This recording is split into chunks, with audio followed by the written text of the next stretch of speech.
Hi, I'm Lisa. Welcome to my glass studio. I've been playing around in the bins over here where I have all this glass, and I came across this beautiful piece of Fuser's Reserve. It's a cutoff from a recent project that a student made, and it's so beautiful. Look at the colors in this and the movement and the pattern. It's so beautiful that I want to do something really special with it. So I couldn't decide what colors to put alongside this because this is so pretty.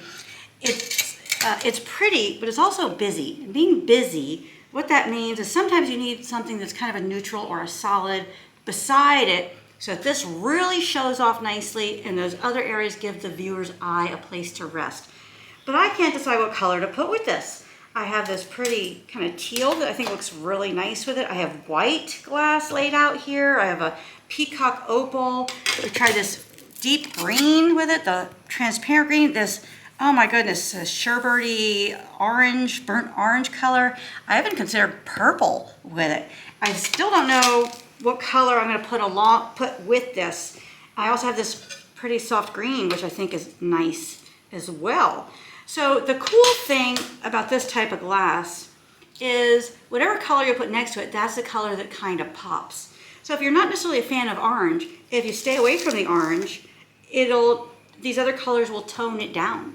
On the other hand, if you love orange and you really want to make it pop, then you put this next to it and the orange just really becomes vibrant and comes out. So keep that in mind when you're adding your complementary colors to something that's really busy like this. Try pulling out the colors in the glass and repeating one of those, or like I'm doing here with this purple and this dark green, is try using something totally different. This also has, where the colors blend, there's also kind of a dark brown right here, a gray brown. So we could probably even put gray with this. We could put brown with it. Matter of fact, let's try some gray and see how that looks. I've got 2 shades of gray over here. Let's try that. I mean, that's kind of fun. That's kind of fun. Look how it pulls out those gray tones. You know, that could work. That color could work. You know, so a lot of options here. You know, sometimes you want to pull out one of these colors. Other times you want to contrast it to make it more exciting. But this is already exciting in itself. Like, wow, right? There's this fun technique, I call it feathering. I don't know what the official name is or what other people call it, but I'm going to cut this up and show you how to put it back together and make a really cool pattern. So first thing I want to do though is clean the glass. I don't always show this in my videos, but I do it, okay? All my glass is clean and dry before I start cutting it. And I'm going to cut this into a bunch of little tiny pieces. I don't want to have to go back and clean every one of those little pieces. It's much faster and easier to clean a big sheet like this. All right, so there we go. And also, there was some marker on there from the Sharpie left over, so I made sure I got that off, make sure it's clean front and back. This is just a wet sponge with water, nothing else. And we just clean it, make sure it's nice and good and dry. And I like this section of the glass right here because I love that big pool of blue. So this is where we're going to create our design and our pattern. So I'm going to bring this over here to my strip cutter. And I've decided, this is right here, this is an 8" by 8" piece of glass. It's a Wismach glass, a 96 fusible. I decided I'm going to make my project this size because I think it's a nice manageable size to do a test piece, you know, kind of a fun, active piece of art. And also it's something very manageable for you at home. It's very likely you can fit this size project in one of your kilns. You know, maybe you don't have a big, gigantic blue kiln like I do or some of these other big pieces of equipment. And this is a nice manageable size project. So I'm going to take this over here. I have increments along the bottom here. I'm going to take it to 8 inches. Actually, you know what? I'm going to cut it at 9, just to be on the safe side. Make sure I have enough material to do what I want to do. Break that off. There we are. Put that aside. All right, now I'm going to cut this into 1/4 inch wide strips. And I'm going to keep the piece of glass intact while I do it.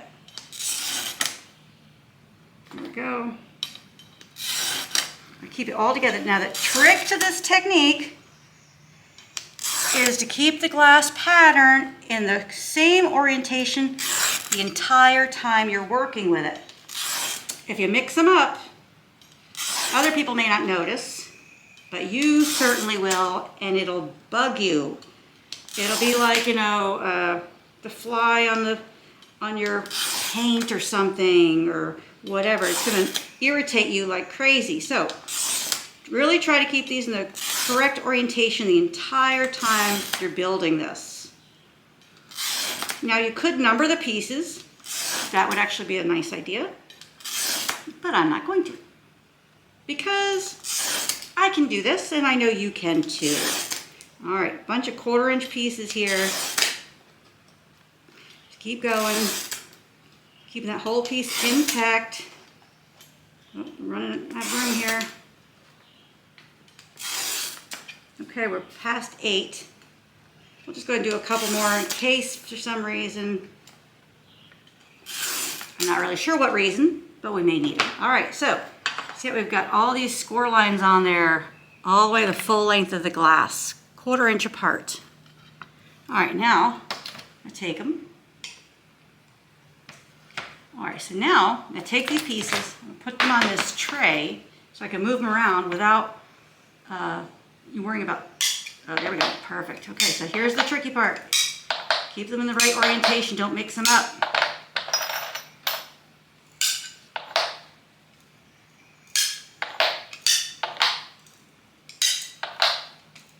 All right, look how fun this is. We'll put it back together.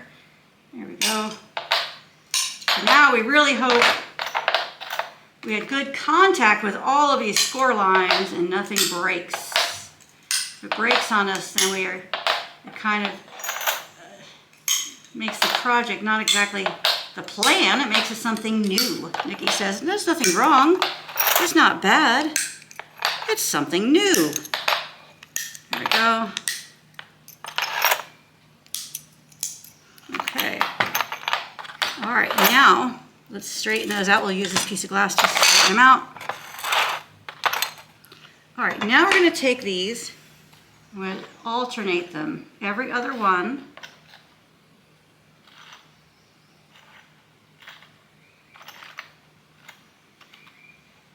There we go. And we're going to cut a 1/4 inch off the end. This is a really hard thing to describe. All right, let's go. See how it's getting confusing here already. This is why you need to have in the right orientation on some sort of tray or something, so you don't get confused like I'm about to get myself. All right, look how that creates this really cool pattern. All right, so what we're gonna do, I need a Sharpie. Let me go grab a Sharpie.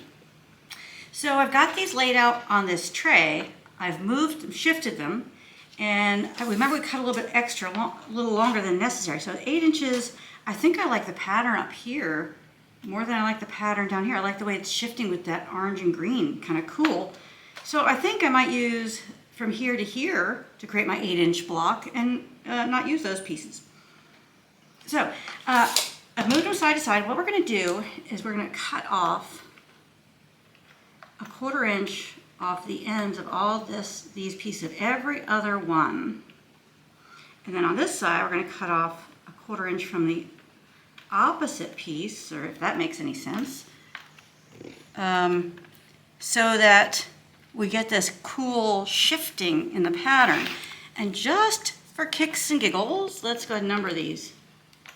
Would be helpful if I had a sharper Sharpie here, but that's okay. This way, if one drops or I misplace it, oops, that's not 11, that's 12.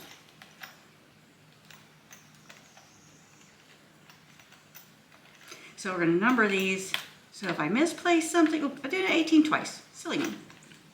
20, 21, 22, 23, 24. It looks like a 4. Okay, there we go. So we've got 28 pieces, and I've got marked which side I want to cut off from each one. Let's start with this top one here. I'll place it in here. I'm going to cut a 1/4 inch off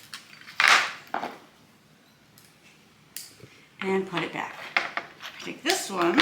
Let's save these little pieces. Maybe we could use these for something as a decorative accent or something. Who knows? All right, so this one we're going to cut a 1/4 inch off this end. All right, so it's looking a little confusing right now, but in a second you'll start to see the pattern, and also having the number on there is great because I know how to put these back. All right, now this one we're bringing this over here. All right, this part's a little tedious. I know, it's a little, kind of crazy, but let me tell you, this stuff comes out so cool. It's really worth it. And this pattern, this type of glass, this Fuser's Reserve, it's beautiful, but it's kind of busy. So it's nice to find ways to use it that accentuate the glass, accentuate the pattern, the use of color, and the movement in it. So that's fun. Yes, I think, in the past I have not numbered these, and right now I'm really happy that I did, because it can get, your eyes start going a little buggy looking at this pattern. You're like, oh boy, how does that go back together? I don't know. I don't remember. Was it this way or was it this way? Well, because there's a 6 on there, I know it goes this way. And look at this fun pattern that is starting to develop here.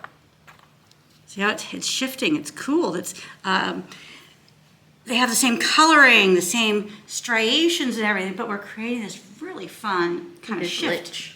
A glitch, yes. Yeah, kind of like a glitch, sure. Except a fun glitch. We like this one. All right, so we're just going to keep doing this, cutting these until we have the entire row cut. So go ahead and... All right, so I went ahead and cut all these little pieces off, and I measured it, and I think I like the coloring on this end better than this end, which is surprising me. But then that's cool. So I've got all these numbers on there. I went ahead and cut an 8" by 8" piece of clear. I'm going to transfer these pieces over. Oh gosh, see, this is tricky, right? This is tricky. Good thing I have numbers on here, is all I'm saying to myself right now, is because I'm really appreciative of the fact that I don't have to, guess where these pieces are going to go if I drop some or something. There we go, fun, right? Okay, now slice that away. Oh, and I kept all the little cutoffs. I'm not sure how we're going to use those yet, but I think we're going to use those as a decorative element on this piece. All right, I'm going to take this piece of glass. I'm going to use it to kind of lay these out. I know this clear is kind of hard for you to see. So I'm wondering, so I'm going to have this fun pattern running the length of the piece of art, and I want to do some filler colors around it. I think Nikki and I have both decided we really like this with it, even though it doesn't necessarily have that color in there. I think it goes nicely with it, and we just like the color, so we're just going to use it. And then over here, I pulled out this very neutral gray. I think we might use that over there. So what I've done is placed the pattern piece in such a way that it's not in the center.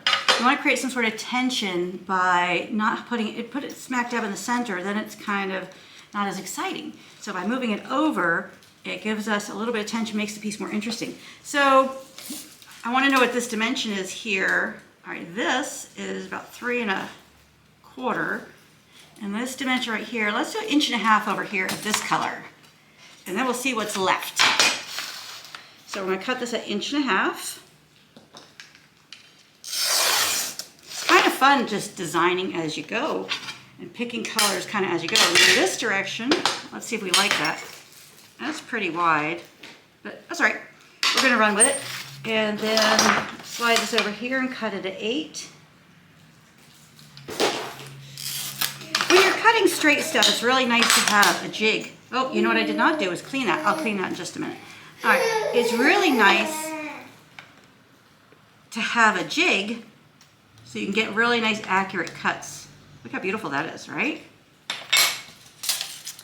Okay, and this is, we're going to call that 3 1/2. Let's measure it over here as well. Over here it's more like 3 1/4, so something's a little out of square. So let's put this here, and we'll cut this at 3 1/2. Make sure that's the 8" direction. It is. I'm going to go 3 3/8 to kind of divide it. So I'm going to go ahead and split the difference and cut this at 3 3/8 because I don't mind having a little bit of clear hanging off on the back, but I really want it nice and square. Cut that, put it here. There we go. Look how beautiful. Yes, loving the way that's coming out. Look at this and that nice pattern we have going on there. Let me turn it for you. Oh, uh-oh, see? Ooh, good thing there's a number on there. Okay, so we have a junior director in the studio with us today. He's supervising from his height chair over here. So when you... and I guess he's decided it's time for a station break. All right, so we placed this together. I went with 1.5 inches border here of this kind of neutral gray. This is about a 3 3/8 piece of this pretty green. And we took all those cutoffs. We had 4 extra pieces. We decided to use those as decorative details. We used all those little squares that we cut off as more decorative details. I'm definitely going to clean off all this marker on these pieces with this wet sponge and then dry them nicely. Then we're going to put this in the kiln, fire it to a full fuse temperature, and then we'll bring it back out and see what we have. Okay, so we're out here in the studio opening the kiln. And we have this beautiful fused glass in here. Didn't this come out awesome? Loving the colors and the combination there. Really fun. All right, so we're gonna take this out, put it on a mold, slump it, put it back in here. There we go. Check this, seated nicely on that mold. I'm gonna go ahead and actually take this out so that I can prime it. Get it ready for the next use. Take those out, place this in the middle of the kiln, close that up, and then we'll go ahead and slump the glass. Welcome back to the studio. Let's open this kiln and see what we have. It's always exciting to open a kiln after something's been fired. All right, check it out. So we slumped this piece in an 8-inch square mold. I'm really excited about the way this came out. Look at this fun color combination. This is kind of a taupe over here, which I don't usually work with, so that was very fun. Over here we got this soft mint green, which is pretty. Now this does have taupe in it, and this does kind of have a mint green, but notice how these colors pull out those colors in this wild pattern. And we did a feathering technique here where we alternated the pieces and shifted them left and right to get this cool variation on the pattern. So the Fuser's Reserve is really busy, and sometimes people just, use it as a background, they're done. The whole project is done. Other times it's a nice accent piece. In this case, we used it to create an interesting pattern and design that makes this a more interesting and more desirable piece of art. I love the effect right here. In the future, I think I like this area more. I think it's more effective than this area on this particular project. So in the future, I would probably look for areas like this with a greater variation in the design and the pattern, and not so linear like here. Here the pattern is not as obvious as it is here. The shifting here is really obvious here, and this is just beautiful and spectacular. I love that. And I also love this color right here, that nice aqua teal color. And then the accent pieces that we added, I think that was a nice effect, nice way to break up these large fields. Repeat the color, repeat the pattern. Also notice how each of these pieces has a little halo around it. That's consistent with using an opal glass. When the glass melts down, the sides, the edges will flatten out and give you an extra detail. Now if you want to hide that, you put these pieces on the glass similar to the color that they're made with. If you want to accentuate it, you put them on a contrasting color. So you've got this cool little halo around all these pieces, which is a nice added detail, almost like you outline them with paint or something. So that's very fun. So overall, let's check out the back. Back is a little plainer, but even that's kind of pretty. It's a very neutral. Matter of fact, that might be a nice design to do in the future, something very monotone, very soothing and calming, where this side is pretty exciting, pretty vibrant, a lot of activity going on. But I think that's very cool. So overall, I consider this piece an awesome success. Hope you enjoyed learning how to do this feathering technique with the Fuser's Reserve. I'm sure you've got other techniques you can use with it, so maybe put that in the comments. Other ways you've used Fuser's Reserve to make the pattern a little more interesting and your artwork a little more exciting. Thanks for joining me. Please make sure you follow and subscribe to my YouTube channel. That way you'll get notified when all of my new videos come out. Other exciting projects like this one we've got in the works for you. So you want to make sure that you're notified as soon as those come available. Also, please consider becoming a premium video member. Just this week, we added 4 more names to the Wall of Flame. That's always very exciting out here in the studio. So please consider becoming a premium video member. You get exclusive content, complete courses, step-by-step video instruction. Comes with a full-size printable pattern ebook, color images, firing guides, everything you need for success. So please consider becoming a member. And until next time, happy fusing!